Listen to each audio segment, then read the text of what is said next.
Bonjour, aujourd'hui nous recevons Jean-Marc Maillot. Bonjour. Voilà, donc Jean-Marc Maillot est président du Cercle Mozart, conseiller municipal à Castelnau-le-Lez, maître de conférence à la faculté de droit. Pour faire court, j'ai résumé. Et avocat. Et avocat, oui, avocat bien sûr. Avocat. Avocat en droit public. 46 ans, père de 2 jeunes enfants, montpelliérain. Oui. Voilà. Passionné. Castelnauvien. Enfin, montpelliérain, métropolitain. C'est ça. Passionné par le football. C'est l'avocat de certains joueurs du Montpellier Hérault. S'intéresse à la politique, à la philosophie et à beaucoup de choses d'autres, dont le ski aussi, le foot et le ski. Voilà, donc vous voulez rajouter quelque chose? Non, c'est très bien. Donc voilà, on va commencer avec la une du 825, là, de la Glorieuse, avec une grande enquête, une des premières grandes enquêtes que nous faisons, c'est-à-dire une enquête sur 2 pages, avec 3 mois parmi les gilets jaunes. Nos journalistes s'est infiltré, entre guillemets, chez les gilets jaunes, et ils racontent un petit peu ce qui s'est passé, les manifs, Paris, Toulouse, Montpellier, le blocage du viaduc de Millau. Ils racontent un peu tout, l'ambiance sur les ronds-points. Voilà, un papier en immersion. Ensuite, un article sur les européennes, les municipales. Les républicains sont-ils en danger? Les républicains, le parti. Ensuite, un article sur Pérol et la grogne des impôts qui continue. On revient aussi sur Google et Amazon. Google à Montpellier et Amazon à New York. Le premier gros échec d'Amazon à New York. Et le succès à Montpellier de Google, n'est-ce pas? Et ensuite, une petite information sur Karenko qui devrait remplacer Max Levita. Vous êtes au courant? Non. Voilà. Donc Jean-Marc Maillot, est-ce que j'ai oublié quelque chose dans votre présentation? Non, je ne sais pas si vous avez parlé de Mozart. Si, j'ai parlé de Mozart en premier. Ah bah très bien, alors comme c'était en premier, j'ai laissé passer. Oui, président du club Mozart. Ouais, c'est ça. Voilà. Pas du club de foot. Du cercle. Du cercle Mozart. Voilà. Donc le cercle Mozart, est-ce que vous pouvez revenir sur ce que c'est?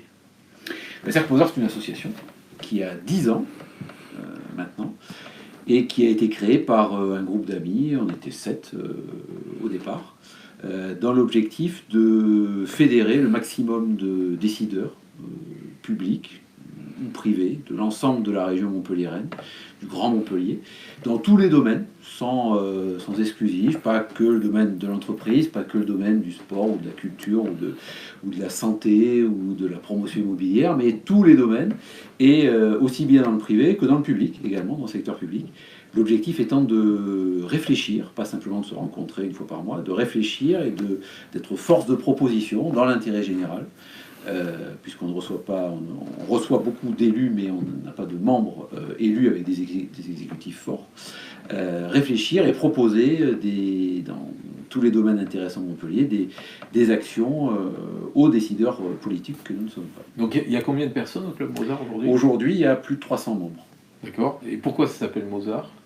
Parce que Mozart a, dès le départ, est une personnalité qui a recueilli tous les suffrages des quelques membres initiaux, parce qu'il permettait l'universalité dans sa musique, et c'était un peu l'image qu'on voulait donner d'universalité de nos travaux également. Si l'on veut y rentrer, il faut faire quoi? C'est très simple, il faut candidater. Voilà, il faut candidater, il faut avoir un parrain parmi les membres du cercle, et après ça passe au bureau qui décide ou non de l'admission de la nouvelle personne. Il y a des gens qui disent que c'est un peu une fraternelle. Et oui, c'est une étiquette qui nous colle à la peau malgré tout ce qu'on peut dire depuis des années. Alors c'est très simple, hein. Le cercle n'a jamais eu, le moindre rapport avec la franc-maçonnerie.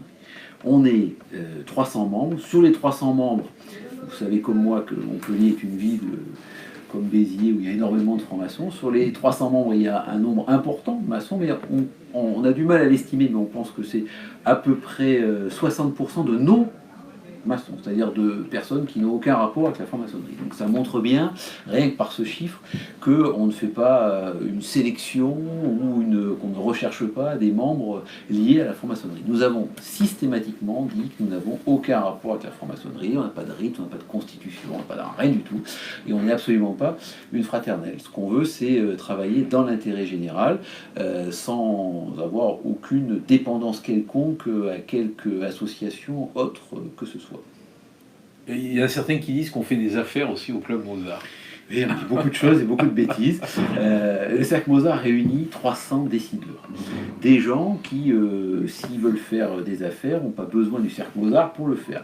Simplement, l'avantage du Cercle Mozart, c'est que ça permet de rassembler en un même lieu, une même soirée, des personnes qui n'ont pas l'occasion de se voir forcément tous les jours. Et qui, du coup, trouvent plaisir à se rencontrer, à se découvrir. Si elles veulent travailler ensemble et avoir des affaires ensemble, elles le peuvent, mais c'est absolument pas ni l'objectif du Cercle Mozart, ni la volonté du Cercle Mozart au quotidien. Les dirigeants sont quand même francs-maçons. Les dirigeants ont leur... Il y a un bureau d'une dizaine de personnes, et tout le monde n'est pas franc-maçon dans ce bureau, non. D'accord. Après, si vous avez une rédaction dans un journal où il y a 2-3 personnes qui sont francs-maçons, on ne dit pas que le journal est une expression de la franc-maçonnerie. Est-ce que vous avez une remarque à faire sur l'attitude de Thierry Mathieu, donc patron de la CAF, vénérable, qui se présente à Béziers? Je pense que chacun a ses ambitions personnelles et c'est parfaitement louable. Il est de Béziers, je crois, il est né à Béziers, il a fait ses études là-bas. Donc pourquoi pas, chacun peut se présenter, c'est parfaitement libre, ouvert et on ne peut que lui souhaiter bonne chance. Revenons au Club Mozart, donc qu'est-ce que vous apportez au débat? Quelle est l'utilité? En fait, le Cercle Mozart travaille autour de 6 commissions. Aménagement du territoire, viticulture, culture, sport, social également, donc plusieurs commissions qui vont avoir plus particulièrement là, dans les mois qui viennent, 1 ou 2 projets par commission, qui vont être portés par commission, avec 10 ou 15 membres à chaque fois, qui vont être des projets liés à la commission en question et des projets d'intérêt général. Alors on va les développer dans les mois qui viennent, donc on va pas sortir pas des scouts, mais des projets en particulier, mais nous allons promouvoir des idées de la même manière que nous allons travailler sur le grand débat la semaine prochaine sous l'égide d'André Bonary. On va avoir des idées des décideurs du Grand Montpellier qui font partie du Cercle Mozart parce qu'on veut être force de proposition, surtout dans la perspective des municipales l'année prochaine, où on veut avoir un catalogue de propositions à faire à l'ensemble des candidats, tous ceux qui se présenteront au suffrage des Montpelliérains. Vous allez faire plancher les candidats, quoi. On va en tout cas leur proposer des idées qui sont les nôtres et on va leur demander de se positionner dessus et de venir nous en parler. Ouais. Bon, vous avez été élu il y a quelques jours successeur de Michel Fromont, qui a créé le club. Oui, avec le cercle. Avec Bernard Serroux. Voilà, donc c'est quoi votre projet? Le projet, c'est d'être dans la continuité, parce que vous avez un cercle qui fonctionne bien, vous êtes avant tout dans la continuité. Mais s'il y a un changement, c'est aussi pour éviter, comme toute institution, qu'on finisse dans l'habitude et dans la sclérose. Donc il y a une volonté de modernité aussi qui a été au cœur de la volonté de transmission de la part de Michel. Donc ça commençait à scléroser? Ça ne commençait pas à se scléroser, mais c'est une habitude naturelle de toute institution qui n'évolue pas. Donc on souhaite évoluer, on a un programme important. Quand vous changez de président, c'est toujours dans une perspective de coup de jeune, mais ça c'est de la communication. Nous on est plutôt dans l'amitié, dans l'affection et dans le travail. Enfin, la succession s'est passée sur cette affaire Zemmour, là, dont on a beaucoup parlé. Pourquoi avez-vous reçu Zemmour? Très simplement, comme je vous l'ai dit tout à l'heure, on est une association libre, indépendante, et on a choisi de lancer un cycle de conférences avec des journalistes de premier plan qui participent du débat public et qui n'ont entre eux que des idées extrêmement éloignées, mais c'est l'objectif d'écouter tout le monde. Donc il y a eu effectivement Éric Zemmour qui est venu. La semaine dernière, vendredi dernier, on a eu une remarquable conférence de Christophe Barbier. En avril, Edoui Plenel vient nous parler du pouvoir et des médias. Nicolas Bouzou, journaliste et économiste, vient au mois d'avril, et Luc Ferry au mois de septembre, pour ne citer que les prochaines. Donc on est dans ce cycle de conférences-là, et dans ce cycle de conférences-là, il était pour nous souhaitable d'avoir le maximum d'opinions, ce qui ne veut pas dire que nous partageons toutes les idées qui sont énoncées. C'était le cas pour Zemmour, ce sera sans doute le cas pour Edoui Plenel également. Ce sont des personnages clivants, mais les personnages clivants, ce sont aussi des personnages qui nourrissent le débat, et c'était important pour nous de les écouter et pour progresser dans nos idées. À partir de là, il n'y a aucune volonté de favoriser l'un ou l'autre, c'était simplement de les écouter dans ce cycle de conférences. Si c'était à refaire, vous le referiez? De la même manière. Pourquoi vous l'avez reçu à Pérols? Parce que c'était dans le cadre d'une invitation initiale du maire de Pérols qui a été reprise par le Cercle Mozart. Voilà. Bon, il y a François Delacroix qui se répand en disant qu'il a été viré parce qu'il s'est un peu opposé à cette venue. Une remarque? Très simple, François Delacroix n'a pas été viré puisqu'il n'était pas membre du Cercle Mozart. Donc déjà, ça résout la question. Il n'était pas membre, il était invité, et il venait régulièrement, à la table d'honneur d'ailleurs, pour échanger sur nos travaux. Comme vous l'avez dit, on a eu quelques échos d'éléments négatifs de ses propos, donc en toute cohérence avec ce qu'il disait, le bureau a décidé qu'on l'invitait à ne plus assister à nos travaux, puisque c'était un invité permanent en fait. Permanent, c'est un grand mot, mais c'était un invité, il n'était pas membre, hein. C'était un invité qui payait à chaque fois son repas. Et donc en toute cohérence avec les quelques propos qu'il avait tenus, on l'invitait à ne plus participer. Mais à l'unanimité du bureau. D'accord. Le Cercle Mozart dissident à Nîmes, vous avez quelques mots là-dessus? D'abord, il n'y a pas un Cercle Mozart dissident à Nîmes, il y a un vrai Cercle Mozart que nous avons parrainé, qui s'appelle le Cercle Terre du Rhône et de la Méditerranée. C'est pas un Cercle Mozart dissident? Mais celui dont je vous parle, c'est le vrai. Voilà. Ah oui, il y en a un faux et un vrai. Disons qu'il y a le Cercle Mozart Terre du Rhône et Méditerranée, dirigé par Hervé-Georges Bascou, avocat, qui est dans l'esprit, les statuts et sous l'égide du Cercle Mozart de Montpellier. Après, d'autres peuvent vouloir faire toutes les réunions qu'ils souhaitent, mais en tout cas, ils ne peuvent pas se prévaloir du soutien du Cercle Mozart de Montpellier. Il y a une rumeur montpelliéraine qui dit que vous auriez eu des mots grossiers envers François Delacroix. Vous savez, les rumeurs sont ce qu'elles doivent je sais, mais bon, c'est-à-dire de simples rumeurs. Moi, Delacroix qu'il aille se faire, 3 petits points. Je n'ai pas particulièrement d'informations là-dessus, ou en tout cas, je n'ai pas, moi, particulièrement à confirmer des propos de ce style, pas du tout. Bon, avez-vous échangé avec lui depuis ces événements? Non. Si, je l'ai vu une fois. Je l'ai vu une fois lors des vœux à Castelnau, où je lui ai expliqué la position du bureau, parce qu'il demandait à venir à la soirée d'Assemblée Générale de janvier 2019, donc tout récemment, où on recevait d'ailleurs Philippe Sorel. Donc je lui ai expliqué pourquoi il avait été décidé de ne pas accepter sa venue. Voilà. Mais très cordialement. Est-ce qu'on peut dire qu'avec François Delacroix, le cercle tourne-t-il le dos à des hommes d'influence? Je pense qu'il suffit de regarder les soirées du cercle, les 450 personnes qui étaient présentes encore il y a peu entre dernières soirées pour douter que des hommes d'influence ne soient pas présents au sein du cercle. Bien au contraire, on ne retourne pas le dos, c'est eux qui viennent nous voir. Où en êtes-vous avec la hiérarchie maçonnique depuis la venue de Zemmour? Pas plus qu'il y a quelques semaines. Nous, notre position est très simple et très claire.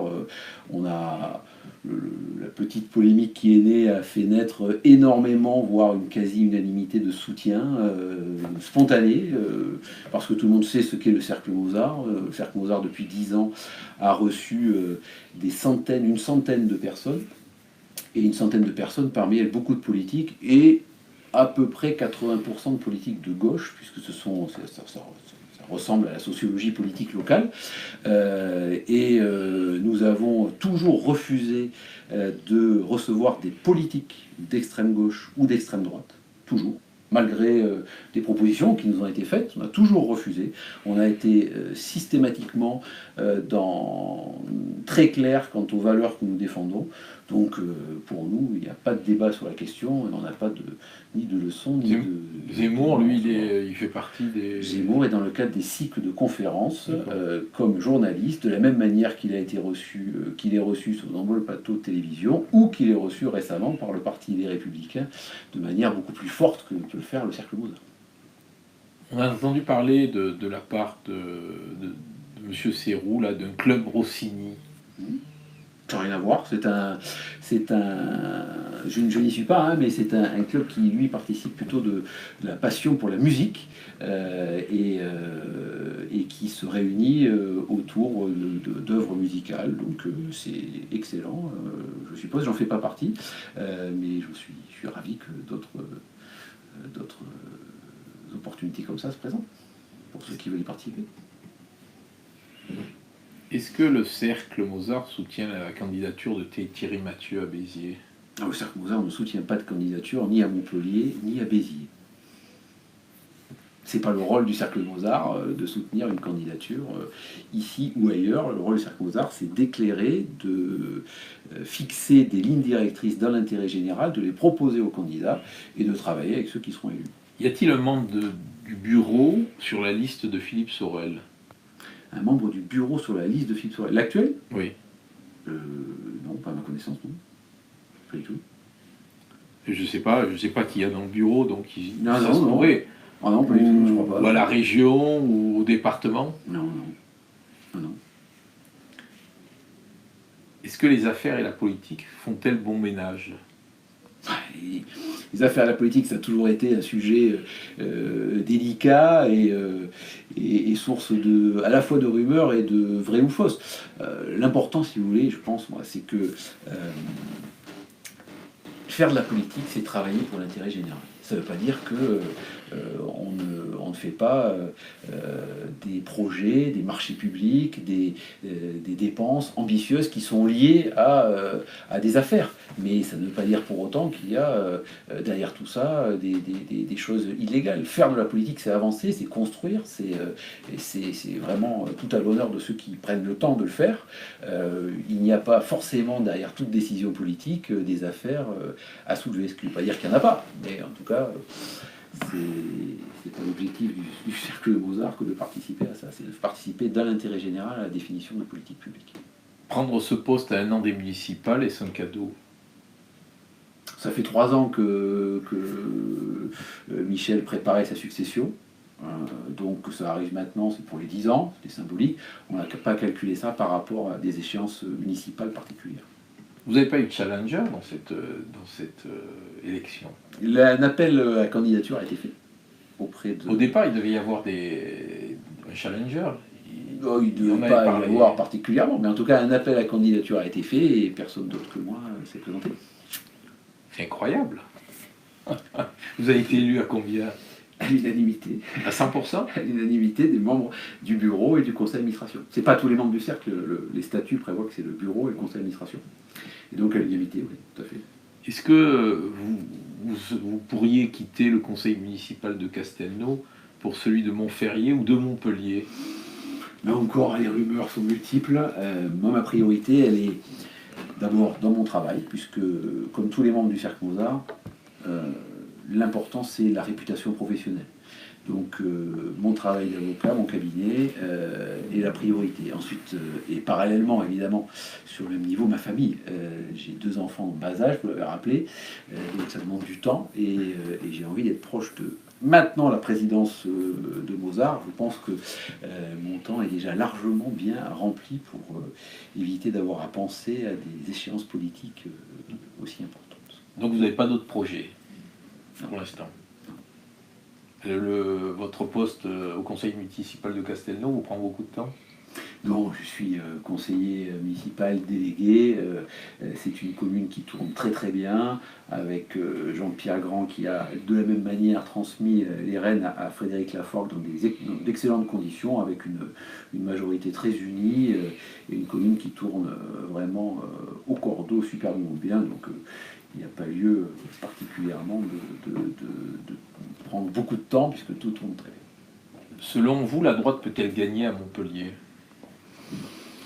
La droite a toujours souhaité s'installer à Montpellier dans une situation qui est difficile pour elle, parce que la sociologie politique de la ville a évolué, et encore plus qu'il y a 20 ans ou 30 ans, c'est une ville qui est aujourd'hui sociologiquement de gauche. Donc il est compliqué pour la droite en elle-même, sous ses propres couleurs, de prétendre gagner. Je pense que ceux qui en sont les représentants le savent, ce qui est autre chose dans le cadre d'une alliance. Vous savez, aujourd'hui, les municipales sont une élection en particulier où la couleur politique n'est pas forcément gage et le parti politique gage de victoire, bien au contraire. C'est plutôt des majorités d'idées, des majorités d'actions qui sont préférées par les électeurs. Quel est son meilleur candidat pour 2020? Vous posez une coche, j'aurais du mal à vous répondre, parce que le candidat idéal, c'est celui qui sera choisi par les Montpellier. C'est plutôt la droite de Zemmour ou celle de Barbier? Je ne sais pas si Zemmour ou Barbier représentent une partie de la droite quelconque. En tout cas, je vous dis, la sociologie politique est plutôt à gauche, donc il faut s'adapter à l'électorat. Bon, il y a une autre rumeur à Montpellier que vous allez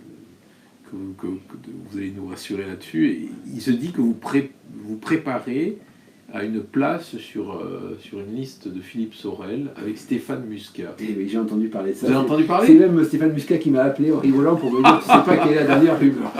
Et le problème, c'est que je pense que quand une personne apparaît un peu plus dans la lumière, on lui donne des ailes, prétentions tous azimuts. Alors peut-être qu'il faudrait penser à ce que on essaye d'abord de faire les choses bien avant de faire trop de choses à la fois.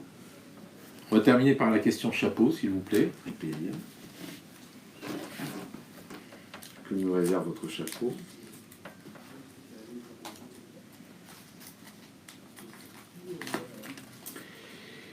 Le 22, vous êtes convoqué avec Michel Froment pour répondre à une convocation de justice maçonnique. Avez-vous vous y rendre?